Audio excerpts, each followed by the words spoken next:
Today we're lucky to have a very special guest. She is Dr. Yvonne Kason. She's the author of the book Touched by the Light, Exploring Spiritually Transformative Experiences. She has researched peak spiritual experiences for 40 years, and she even coined the phrase spiritually transformative experiences, also known as STEs. Besides all this, she has had 5 near-death experiences herself. Dr. Kason, thank you so much for giving me some of your time today. I really appreciate you, and welcome. Thank you so much for having me, Jeffrey. All right, let's start here. What prompted you as a medical doctor to become an STE and NDE researcher? Well, it started because of some things that happened to me in medical school and in my medical residency. Back in 1976, when I was in my last year in medical school, I took a meditation course they were offering at the university that said it would help you relax so you do better on your exams, etc., study better. So I took this. I had a lot of exams, of course, in medical school. So I wasn't trying to have like a transcendental experience or anything like that. I really was taking it because it was supposed to help me with nerves, etc., for my medical exams. I loved meditating. I started meditating every day for like an hour in the morning, hour in the evening. I really, really loved it. And much to my surprise, after several months of meditating regularly, I had a really powerful experience one night when I was meditating, and I heard this loud inner roaring noise, like the roar of a waterfalls. And then I felt this really strong energy rush up my body and up through the top of my head. And then it was my consciousness seemed to expand, and it was as if I was expanded. I wasn't the size of my body anymore. I was maybe the size of like a large auditorium. And then it's like I turned into this big energy field, expansive energy field. And then I felt this incredible feeling of love. And I thought, wow, no wonder people like to meditate, because I didn't know any better. I thought this was like the it experience that the more senior meditators were having all the time when they meditated. And I stayed in this expansive state of love for maybe an hour until my meditation was over. And then when I finished my meditation, I sort of came back to my normal self. Well, I now know, many years later, that in fact was a kundalini awakening experience. But I didn't know that when I was in medical school. And I, sort of didn't focus on it because I was still focusing on my studies and my exams. But I wondered, what was this thing that happened to me? And I was having unusual after effects afterwards, that I was getting episodes of recurrences of energy rushing up my spine. I was hearing unusual inner sounds, which I now realize are inner chakra sounds. And, but I just sort of put that aside, but that was in medical school.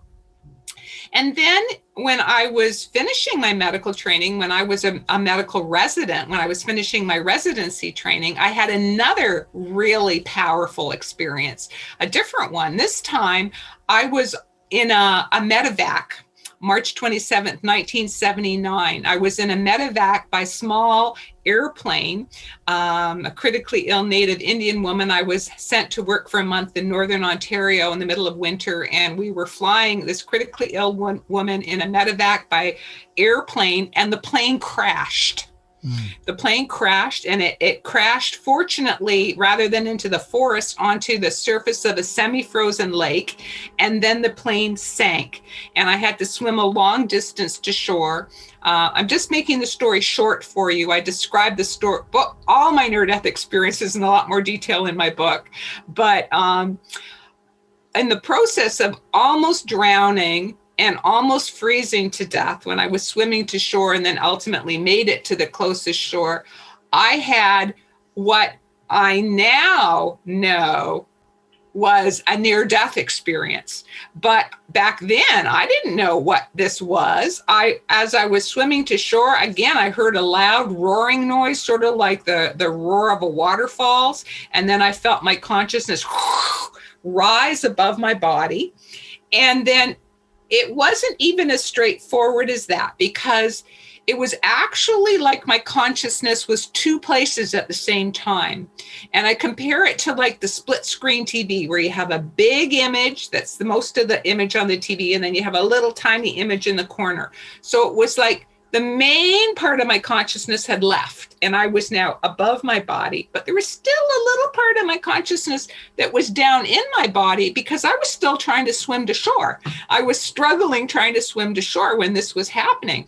And so there, the bulk of my consciousness was, I don't know, felt like 20, 30 feet above my body. And then all of a sudden it rose higher, and I rose into this realm or place or state. It's hard to know what word to put to it, but I seemed to find myself in, I'm going to call it a place that was filled with light and filled with love. Now, many years later, we've heard a lot about near-death experiences, and people talk about the light. I had not heard about it back then, but what I was experiencing, the most profound part of it for me personally was not the light, although it was bright light.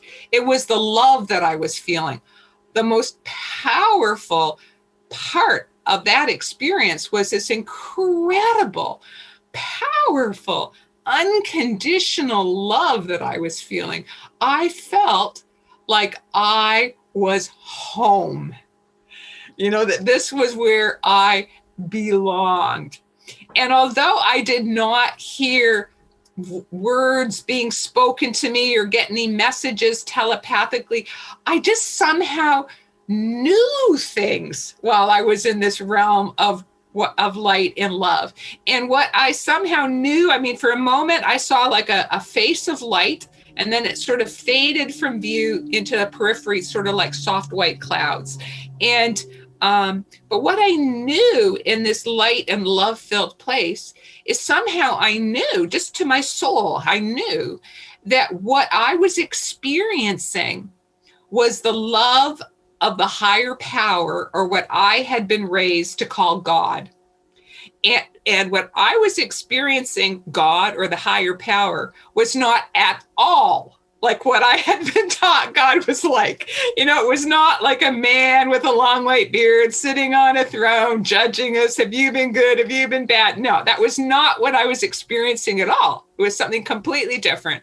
I was experiencing the higher power, or what I call God, as like a universal force that's underlying and interpenetrating all of creation, and that it is infinitely loving in nature, that it loves each and every one of us, and that it is infinitely intelligent.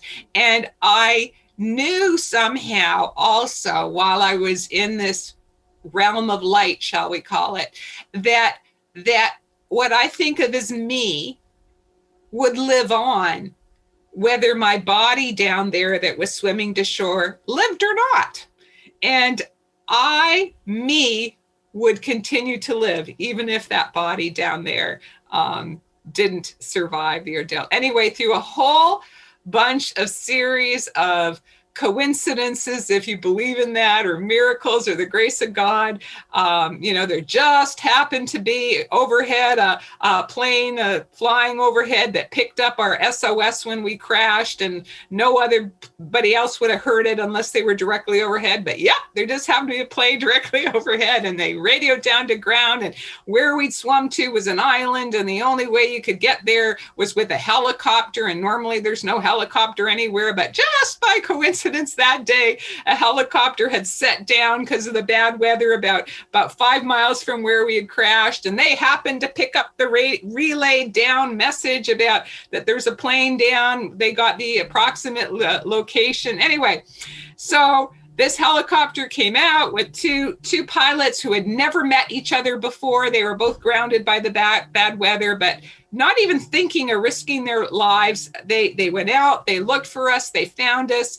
They both risked their lives in trying to rescue us and to bring us to the local hospital. I watched from above, as they landed the helicopter and the closest hospital, which was Kenora, Ontario. And I saw the staff in the emergency department, wheel out their gurneys and put me on one of those gurneys and roll me into the emergency department. And I watched as they finally wheeled me, because I was hypothermic, which means almost frozen to death, and near drowning. I had lake water in my lungs when they brought me into the emergency department. And I could feel my consciousness drifting further and further away from my body.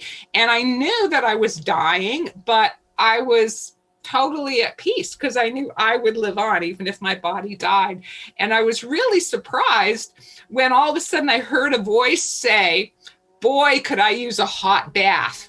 And I was stunned to see that those words had come out of my physical mouth, because I hadn't even been thinking that. Like, I don't know what force spoke through me and said, "Boy, could I use a hot bath." But it turns out that's exactly what my body needed. I was dying of hypothermia. I needed to be reheated as soon as possible. And when my body spoke those words, the nurses said, "Oh, maybe that'll help them. Let's take them down to the physiotherapy department, put them in the hot whirlpool bath." And so they did. They put me in the hot water, and it was there in that hot water that I finally felt my consciousness re-enter my body. And what that felt like was like this. It was like, whoosh.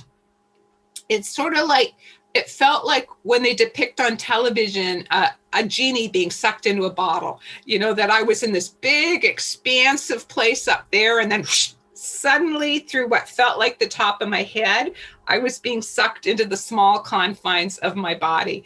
And then I was back. And I remember rubbing my frozen hands. I had no feeling in my hands from all the frostbite I had. I'm rubbing them against my legs in the hot water, going, "I'm back, I'm back, I'm going to live, I'm going to live." And, they probably thought I was confused or something like that, but I wasn't confused at all. I knew at that instant that in the divine plan, I was going to live, that I was going to survive this incident. So this happened to me right towards the end of my residency, right before I began my medical practice. And this experience impacted me tremendously. And thank goodness I had about a month off work after this, what I now know was a near-death experience. Back then, for years, I had no idea what to even call what had happened to me. Because I was like so filled with love after this experience. What I literally felt was like some of that love came back with me. And I was just oozing with love. Sometimes I call it being drunk with love or love intoxicated or something like that. I remember in that month I was at home recovering from my frostbite, I would look out the window and I would see squirrels playing in my yard, and I would just have waves of love coming out of my heart for the squirrels, right? Or I'd be looking at children playing down the street and I'd have these waves of love coming out of my heart for the children. And similarly, music. Anytime I'd listen to music or songs on the radio, it was like, oh, the love would come out of my heart and I'd have tears flowing down my eyes. I was so filled with love, just filled with love and the beauty and the joy and the preciousness of life. And then, it wasn't all just, ungrounded sort of love. There was also very positive changes that happened to me psychologically with this dose of unconditional love that I brought back. And one of them was that prior to this incident, I had been feuding with my father. And young people, you get into fights with your parents. I'd been feuding with my father for a few years, and we hadn't been speaking for some time. And after I had this, what I now know was a near-death experience, I called up my dad and I said to my father, "Dad, I love you. Let's be friends." And my dad and I reconciled. And we had an incredibly beautiful, loving father-daughter relationship for 7 years after that, until my father eventually died. And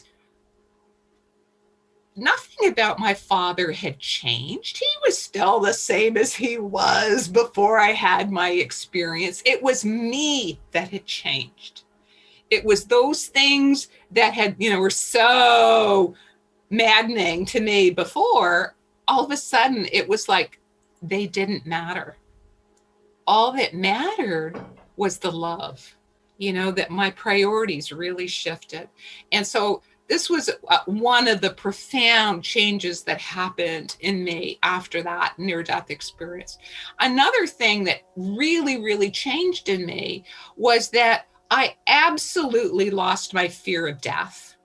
I 100% for sure knew that we live on after death, that what I think of as me will live on after my physical body dies. But I also knew that to be true for everybody. Like how I knew that, I don't know. I just did. I knew that we would all live on, that it's like we're shedding clothes, right? We're these spirits that inhabit these physical bodies, and we step out of the physical bodies when we die. And the other thing that changed tremendously in me is I became much more tolerant of people with divergent religious and spiritual views, because I understood, like I just got it, that no matter what name you happen to call the higher power, Allah, Brahman, Buddha consciousness, Christ consciousness, whatever God, whatever words you call the higher power, that's okay. The higher power gets it, but it's all different people from different angles trying to understand the same one truth, which is the reality of this incredibly intelligent, loving force that's underlying the universe. So it changed me tremendously. Now, when I went back to work as a medical doctor after my recovery time was over, I started talking to my medical colleagues like, wow, this is what happened to me. Have you ever heard of anything like this?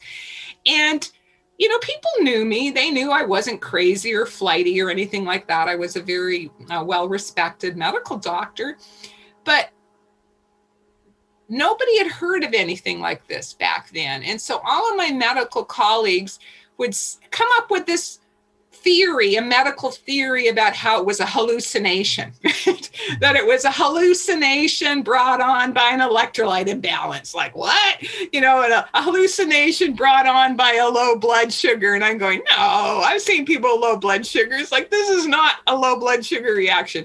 And the impact was so powerful and was so positive and was so spiritual. I had to keep searching. So I learned to stop talking to doctors because they just weren't getting it. And so for many years, I actually led what I call a double life. I was in the closet. I was a closet mystic and a closet spiritual seeker. That on the outside, I got a teaching position at the University of Toronto in the Faculty of Medicine, and I had a very successful career as a medical doctor. But in my private time, I was a spiritual seeker and a mystic, because this experience, which I now know is a near-death experience, opened up my consciousness, because I started having other types of spiritually transformative experiences afterwards. About a month afterwards, I had my psychic awakening. I had my very first clairvoyant experience. I was actually driving home from work one day, and I was going to go visit a friend of mine, and I was stopped at a stoplight in my car, at a red light. All of a sudden, into my mind's eye pops this really clear visual image of my friend's brain covered in pus. Now, how did I know it was my friend's brain? I don't know. I just did. But to me, as a medical doctor, the symbology was also perfectly clear. I knew it was a symbol for meningitis. And so sure enough, when I got to my friend's house, I asked her how she was feeling. And she was feeling sick. She had this really bad headache. And yes, guess what? Later on that same day, she went to the Emerge and she was diagnosed with meningitis. So that was my very first clairvoyant experience. I went on and started having more experiences, more clairvoyant experiences, more clairsentient experiences, more clairaudient experiences. Then I started having past life recall experiences. So as I was in my private part of my life starting to research all of this, I realized, oh my goodness, I had a mystical experience. I for many years labeled what happened in the plane crash as the mystical experience, because it was a mystical experience that happened to me in the plane crash, and that I had with my kundalini awakening. That I'd had a kundalini awakening as I started reading about it was, oh my goodness, I've had all the symptoms of a kundalini awakening. Now I'm having psychic experiences and lots of different types of them. And then when I started reading about near-death experiences, I mean, back then they used to say you had to be clinically dead to have a near-death experience. Well, I was not dead at any point. So, that's why I called it a mystical experience for many years. So right from an early age, as a young doctor, I was looking at the whole spectrum of spiritual and paranormal experiences that people were having. And I knew they had to somehow all be connected, because I was having all of those, and I knew that I wasn't crazy. I was functioning very well in the outer world, but I was having a lot of different types of spiritual and paranormal experiences. So all of that was like I was leading this double life for many years, where I was privately researching and publicly working as a doctor. But, people are smart, People found me via the grapevine in my practice. More and more and more people were coming to see me in my practice, that they heard there was this doctor in Toronto who had her own sorts of experiences, and then if you could come and speak to her about yours. So more and more people were coming to see me as patients. And in the confidentiality of my medical practice, they were telling me about their experiences, all sorts of mystical experiences, psychic experiences, UFO experiences, past life memories. And these were highly credible people. These were people holding down professional jobs, some of them very high profile jobs. It was only, under the strictest confidence that they confided in me in these experiences. And the stories I was hearing, the horror stories of how people were being pathologized, that they were being told by medical doctors that they were crazy, that it was a sign of mental illness. Some of them were even institutionalized and put on medications. And sometimes by their churches, if they dared admit some of these experiences to their uninformed ministers or clergy, they were being told it was work of the devil. Or their family was saying that they were imagining it, stop talking about it. And this was all traumatizing, very traumatizing to the person having these experiences. And so they so appreciated being able to come and speak to me as a doctor who would finally listen to them and believe them and not automatically judge them as crazy. And it gave people a lot of comfort if I would confide in them that, yes, I've had some of these experiences myself. So finally, the two parts of my life started overlapping more and more and more. And then finally, when they really, really came together was in 1990. I had gone and been invited to speak at a conference put on by the Spiritual Emergence Network, and the Institute for Transpersonal Psychology was being held in Asilomar, California. And it was focusing on kundalini awakening. And part of my search in those searching years, I'd read a lot about yoga. I traveled to India. I met Gopi Krishna. And I found yoga and the yogic model of consciousness was by far the very best model I was able to find to understand what was happening to people who were having these sorts of experiences. It's all understood in yoga that it's part of our evolution of consciousness or expansion of consciousness.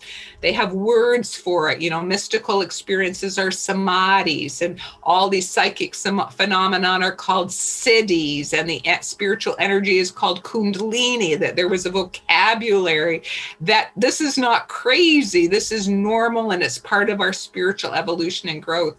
So anyway, I had learned a lot about kundalini. I was invited to speak there at that conference, and there were so many people there, experiencers, who were so grateful to finally find an MD who believed them. I was so deeply moved. There were some people in tears and hugging me that for years they'd never found an MD who would believe them. And I was deeply, deeply moved by the gratitude people were feeling at finally having an MD they could talk to who believed them. And, that day I went for a walk on the sand dunes. The Sillamar is right on the Pacific Oceans, and there are a whole bunch of sand dunes there. And I went for a walk on the sand dunes that night, and I had a profound mystical experience on those sand dunes. I call it my calling mystical experience, and I do describe it in my book. And it was literally like I felt where my head used to be was replaced with a beacon of light going all directions. And I could taste this amrita, they call it amrita in yoga, like a nectar dripping in the back of my throat. And I felt nothing was spoken, nothing was said. I just knew that I was being called, that it was time to come out of the closet. And I had to now actively advocate for people who are having spiritually transformative experiences, because we are doing harm by pathologizing them. And when I came back from that conference, it was such a strong calling by spirit.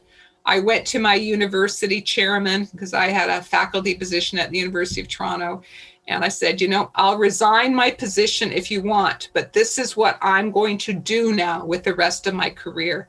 I'm going to specialize my practice in the counseling and the research of people who've had diverse types of spiritual experiences. Well, through the grace of God, I think my guardian angels overshadowed my department chairman that day, because he said to me, "No, Yvonne, you don't have to resign." He says, "As long as you're doing research, it's fine with me." So from that point forward, I ultimately opened the Spiritual Emergence Research and Referral Clinic in Toronto, got referrals. People found me. Then the media discovered me, and I was on radio and television, and then I was flooded. My practice was flooded with people who wanted to come and talk to me about their various spiritually transformative experiences. So that is my long answer to how did I, as a medical doctor, get interested in this field? Well, thank you for that. And I have so many questions and comments. Let me start here. In private practice, you were a psychiatrist? I'm trained as a family physician and as an MD psychotherapist. So in Canada, the way our healthcare system works, psychologists for psychotherapy are not covered by health insurance. But if physicians train to be a psychotherapist, that is covered by the health insurance plan. So I have a master's degree in applied psychology in addition to my MD, and I took the medical training to be an MD psychotherapist. So my psychotherapy practice specialized in counseling patients with spiritually transformative experience. In the US, that would probably be equivalent to primary care psychiatry in your country. Okay, well, this is a great place to go because people are starting to leave comments, and I believe people are even starting to write me personally about their experiences and the problems they're having in life. And especially to brand new experiencers. For some people, it may be a traumatic thing, even that could be classified as PTSD. So, what advice do you have for brand new experiencers, or even people who have experienced it for years and are having trouble assimilating all this experience into their life? Well, you're asking a really, really good question. Thank you, Jeffrey. And I have focused on this a lot in the last 40 years. In my experience, what seems to help people the most is finding an accurate, non-pathological name for their experience, number one. And I'll translate that into English for people who are not in a medical background. That means a name that means it's not a disease, that means you're not crazy. Okay. And there are, I try to do this in my books. My most recent book, and Bring It Up, Touched by the Light. You mentioned it at the beginning. Trying to get it straight here. People can see it. Okay. That my last 3 books, and this is my most recent one, this is a big part of what I do to help people, to help experiencers, is I describe and I give case examples and I share from my own life, but over 100 of my patients and people who've talked to me, different types of experiences. I give a name to it, like, for example, a clairvoyant experience. So you have a name for it. What is a clairvoyant experience? What are some of the examples? Well, that's when you see something that's not normally you would be able to see with your eyes. You're seeing it with your mind's eye. So like when I had my friend's, the vision of my friend's brain covered in pus, that's called a clairvoyant experience. So somebody would say, come to see me as in my office and say, wow, I had this experience where I saw my friend's brain covered in pus. And then I just tell them, the word for that type of experience is a clairvoyant experience. Wow, there's a name for it. Yes, it's a clairvoyant experience. And you see, in this day and age, just even having an accurate name that other than, it's not crazy, but this is what it's called. It's called a clairvoyant experience. Yes, other people are having it too. Then everyone will go off, they'll go on the internet, they'll search it, they'll Google it, they'll start learning about clairvoyant experiences, and then they'll hopefully stop feeling they're crazy, stop feeling they're alone, that they realize, oh my goodness, there's a lot of other people out there who are having this type of experience. Let me give you another one, very common, past life recall. So, a lot of patients would come and see me. I mean, you wouldn't believe what happened. It can happen in a dream or it can happen spontaneously. And sometimes it happens when you meet somebody that all of a sudden you start getting memories of having been incarnated with that person in a previous life. Or sometimes it happens, you travel somewhere and then all of a sudden you start having memories that you've lived in this particular location before and you're seeing things like it was, maybe 100 or 500 years ago in your mind's eye. And so just to have the name for that experience, that it's, this is called past life memories. It's happening to lots of people. No, you don't have to be hypnotized in order to have them. They can happen to people spontaneously. Or transdimensional experiences. Here's another one. People are, they're really frightened to talk about what has been described on, in the media as UFO encounters that seem to be transdimensional experiences. And so just to even have words, to have a vocabulary, and in my book, I provide this. And when I would counsel people, I would provide this. That is the number one thing I think that helps people, is to find an accurate name for what it is, and to realize it's happening to lots of people, and it does not mean you're crazy. Even if nobody around you knows about it, at least on the book or on the internet or on YouTube, you're learning that there are other people having these experiences. And guess what? There even is a name for this type of experience, and it's not crazy. So in this day and age, there are many things a new experiencer can do. So one is to read a book like my book, Touched by the Light, to go to websites that talk about these sorts of experiences. And I recently started the co-founder of Spiritual Awakenings International. I want to mention that. The website is www.spiritualawakeningsinternational.org. And on the website, I've posted definitions for many, many, many types of spiritually transformative experiences that people are having today. And I've had a lot of feedback from experiencers who told me, oh my goodness, just reading your website really, really helped me, because as I was going through your experiences, I realized, oh gosh, I had that one. I never knew what it was called. Oh, what do you know? I had that one too. I never knew what it was called. And then, oh, I think I've had that one too. And so it's like, it's a validation. It's a self-discovery. You're finally finding a place where you fit. It's like, oh, this is actually a place that I fit. I'm not like a weirdo here. I'm somebody that's a multiple STE experiencer, and I fit here. And similarly with the near-death experience, I know a number of your viewers are very interested in the near-death experience. I've now had 5 near-death experiences over the course of my life. I look at it that the good Lord wanted me to be real clear what my medical specialty was going to be. So the good Lord gave me 5 near-death experiences and multiple other types of STEs, saying, okay, Yvonne, it's real. So help those people out there who are having it. So anyway, we have a lot about the near-death experience on our website too, the various types of near-death experience.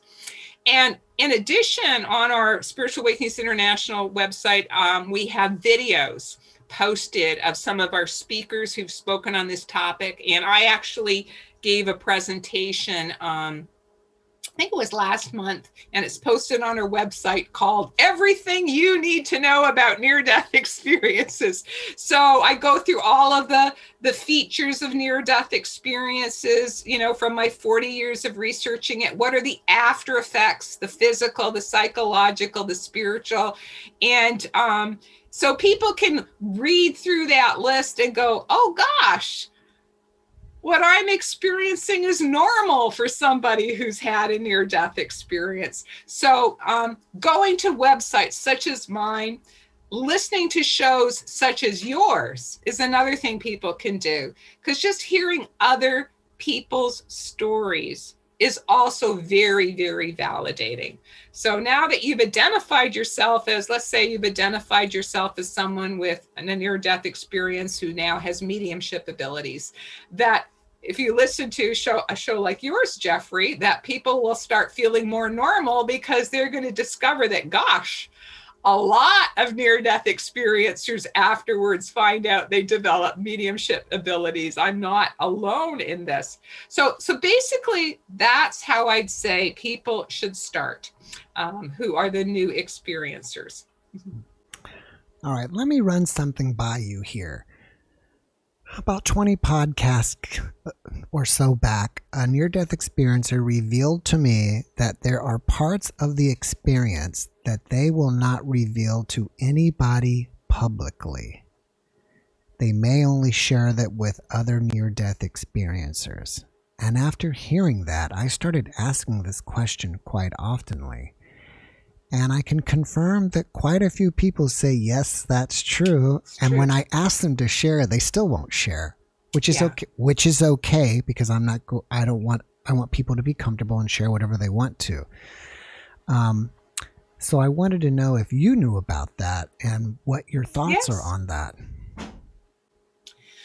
Well, there are many reasons that somebody may not feel comfortable sharing their near-death experience at all, or not sharing portions of their near-death experience. Even once they realize it's a near-death experience. I mean, many people take years to even figure out it's a near-death experience. I mean, it took me 10 years to figure out that that no, you don't have to be dead to have a near-death experience. You can be close to death. I disagreed with the model that you had to be dead. And now, of course, other researchers have come to the same conclusion that you can have an NDE when you're facing death, close to death, facing imminent trauma, etc. So once a person even realizes an NDE,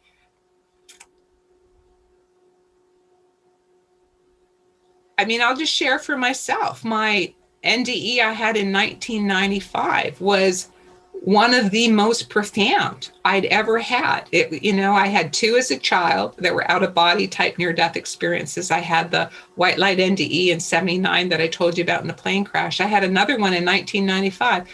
I never spoke about that to anybody until I wrote this book, Touched by the Light. I write about it in this book, Touched by the Light. I didn't speak about it for years. It just felt intensely personal, like it was sacred.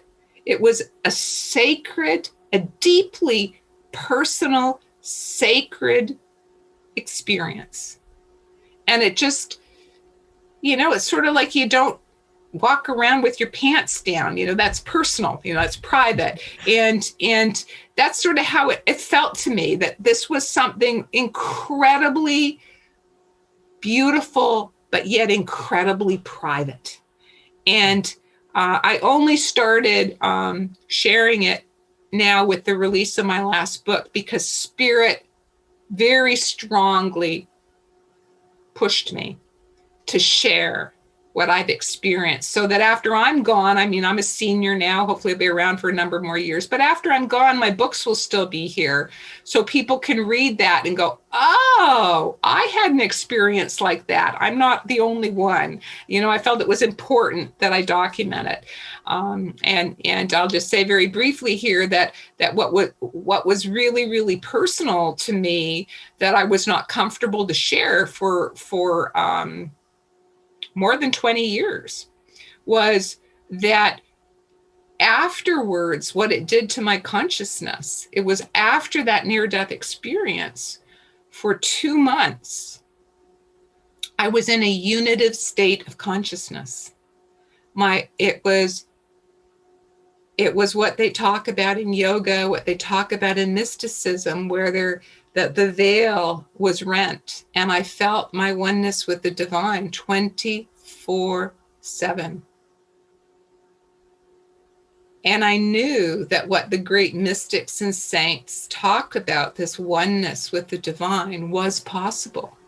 And it was possible for ordinary people like me, because I was experiencing it. I was living it. I was in that state of oneness 24/7. It literally felt like I did not have a top of my head anymore. And, people might think, oh, who does she think she is? That's something grandiose to claim. But, the experience when I was in it, there was nothing grandiose about it. In fact, it was an incredibly humbling experience. Because although I was feeling this incredible communion, oneness with the higher power every moment of every day, and I had just unbelievable intuition. Information would come to me before I even knew I needed it. It would just, my intuition was just like wide open. Patients would walk into my office, because I practiced and did everything normal. I just led a normal life afterwards, but I was in this state of communion. I would know when people walked in my office, I would just look at them. I didn't even have to look at them. As soon as they entered my energy field, I would know what issues were bothering them and how I could best help them before they opened their mouth. And, but the things I understood in that state of consciousness, I absolutely understood that every sentient being was just as connected as I was to the higher power, the universal ocean of consciousness, whatever we want to call it. It's like a million legs on a millipede. We're all like legs on the millipede. We're all equally connected. The only difference was, by some grace of God, that veil that blinds the rest of us, and me now, because I'm back to the normal state, is that that veil was removed, and I was living, breathing, experiencing, knowing, feeling that connectedness 24/7. And then I had to, as time went on, I would feel my consciousness contracting, and I would have to meditate, put my consciousness here, and then whoosh, I would go back into that connectedness again. And then gradually it got more and more difficult for me to pop into that communion. And then after the end of 2 months, I look at it, I guess my karma caught up with me or whatever, but my consciousness came back to my normal state of consciousness. And there's a saying in yoga: before enlightenment, chopping wood and hauling water; after enlightenment, chopping wood and hauling water. And that's exactly how it was. I didn't tell anybody. There was nothing to tell. There was nothing to tell. I lived my life. I drove my car. I saw my patients. I, volunteered in my son's school. I did everything as I did previously, but in this incredibly blessed state of unitive consciousness. And that just felt so personal. It felt so personal. I had absolutely no need or desire to tell anyone. And so I didn't. And the only reason, and that was an after effect of my near-death experience and in 1995. And the only reason I'm sharing it now is so that other people will know I'm passing on what I have learned for the next generation, that this can happen to you too. It's not just the exalted saints. It can happen to ordinary people. And it is possible. So I'm sharing that as an example that for years, I didn't feel comfortable sharing it. And there are still things about my 2003 near-death experience. I mean, sometimes it's just impossible to put into words. Other people have told me, for example, about going through the life review, for example, that their life review is so powerful and so impactful. And there was so much to it that they can only really talk about it like parts of it. Just parts of it. And I absolutely respect this about experiencers. That there's no requirement to have to share your spiritual experiences. And some people, they want to keep all of it or some of it sacred in their heart. And I think we just have to respect that. It's a personal boundary. Yeah, I agree. And I feel like that I do, and I just put it out there, and maybe someone will share, maybe someone won't. I feel like it comes down to two things, and it's one is someone won't share because of just kind of like you said, it was sacred to them, or two, it is something that maybe that they would either deem to be embarrassing, or they'd be worried that people would, think they're crazy, because the NDE may already seem crazy, but for example, someone recently told me that plants were talking to them. Or what was another one? This other lady said she wouldn't share hers, but she shared other people's, and she said 2 different people were telling me that they, I guess, interacted with aliens. Yeah. So I think that's all fascinating. Yeah, I've seen that too, that the ones with possible UFO or alien contact, that there's still a lot of stigma about that. There's still a large segment of even larger that thinks that the rest of them are crazy. There's even a larger segment that thinks the UFO contact one is crazy. So a lot of people are very reluctant to share that. That's been my experience too. This is something that I've been thinking about lately, is that when you're having the out-of-body experience, whether it's due to near death or whatever else got you out of your body, you don't have ears, you don't have eyes, but you still have a certain type of perception of vision and a perception of sound. Whether it's you're hearing it or the hearing part is it's just you're knowing it. It's like a knowingness. but the visual part is there without eyes. Do you have an opinion on how that is happening and what is going on? Yes. Well, I'm drawing from a number of sources. So one source is my own personal experience, like being out of body. And yes, I can observe what's happening around my physical body when I'm out of body, because I've been out of body 5 times, with my 5 near-death experiences. So, so I know that I know from my personal experience that somehow your consciousness can still see or perceive visual information. I don't know if we should call it seeing, but it's perceiving visual information accurately that's happening on this plane. And then when we go into what seems to be other astral planes, and we can go, according to yoga, it's understood that there are many different astral planes, and thus the variety of experiences people have. If we're going sort of horizontally into astral planes that are sort of our density, or sometimes we might go lower into ones that are darker densities, or the white light experiences are understood to be in the astral heavens, the higher astral planes, that there's visual impressions. People are seeing things, not using their physical eyes.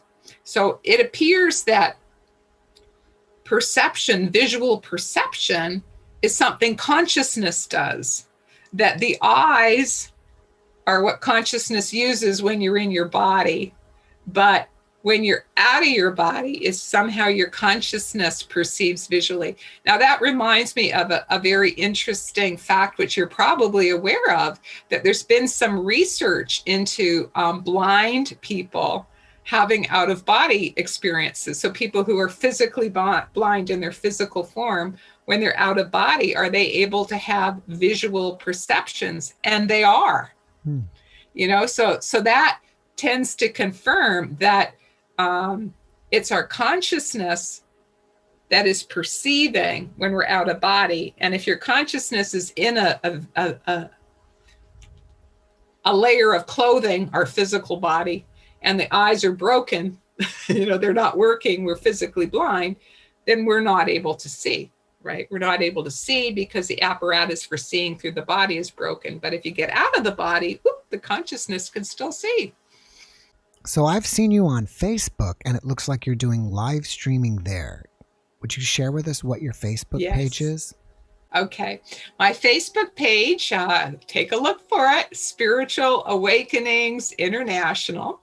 And you can also go to my website, which is spiritualawakeningsinternational.org, because we are once a month and sometimes twice a month having international featured speakers that are talking about different types of spiritually transformative experiences. And when we have these speakers, we are live streaming them on Facebook. So if you like our Spiritual Awakenings International Facebook page, you'll get a little notice when we are live streaming, and you can watch it live on Facebook. And if you miss it, you can come later and you can watch the videos that are posted on Facebook. But if you come to our SAI, that's short for Spiritual Awakenings International website, you also can sign on as a Zoom registrant. You can register for the event. And if you register and watch us on Zoom, you can participate in the question and answer, because we have question and answer time at the end of every presentation, and we do it through chat. I had somebody messaged me last weekend, because we had one last weekend. Dr. Jeffrey Long was on speaking about near-death experiences, and somebody was on Facebook page saying, how do we submit questions from Facebook? And I had to write him back. Well, you're going to have to come to the Zoom event if you want to participate in the question and answer. On Facebook, you can watch it.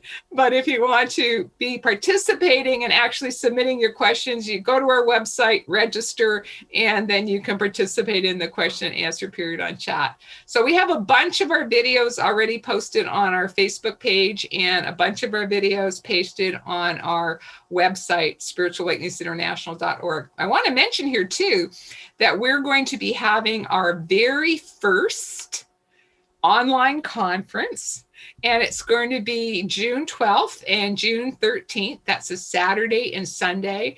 And so I invite people. We're going to be starting registration for our online conference early in March. So maybe this will air. We'll have the conference website up already. We've got a fabulous lineup of speakers from around the world on a broad spectrum of spiritually transformative experiences. It's going to be very exciting. So I want to let people know about that. You are one super busy woman, and I'm just curious, do you have any other projects, even personally, that you're working on that you want us to know about? Well, my current big passion, two of them. I want people to know about my book, Touched by the Light. There it is again. Mm-hmm. And it's available in print, or you can get it as an ebook. And people who've read it have given it glowing reviews. I've got the detailed stories of all 5 of my near-death experiences in there. The 2 I had as a child, the 3 I had as an adult.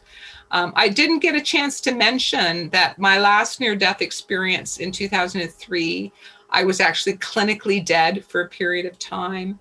I was in the white light realm, remembered all my past lives, saw how they all fit together, was given the choice whether or not to come back. And my soul responded, I want to do God's will. What is the higher choice? And I was told to come back, and I accepted, and then poof, I woke up in my body. But my body had a serious traumatic brain injury, and I was disabled. And I was disabled for 12 years due to the traumatic brain injury. And then I had a miracle on February 24th, 2016, when I was deeply meditating. That was over 12 years after my traumatic brain injury. There was like a volcano of light erupted in the center of my brain. And I had a spontaneous brain healing experience. I had a miracle.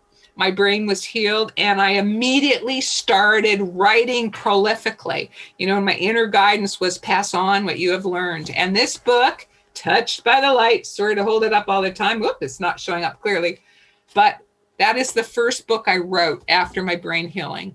So it is not only am I sharing what I've learned in my 40 years of research and hundreds of case stories and definitions for all types of STEs, but it's also a testimonial to the miracle, and I guess I want to leave people with that message is that, God is great. Higher power is great. Miracles are possible because, medically, this, you used to be a chiropractor. They say, after about 2 years, neurologically, you don't heal anymore.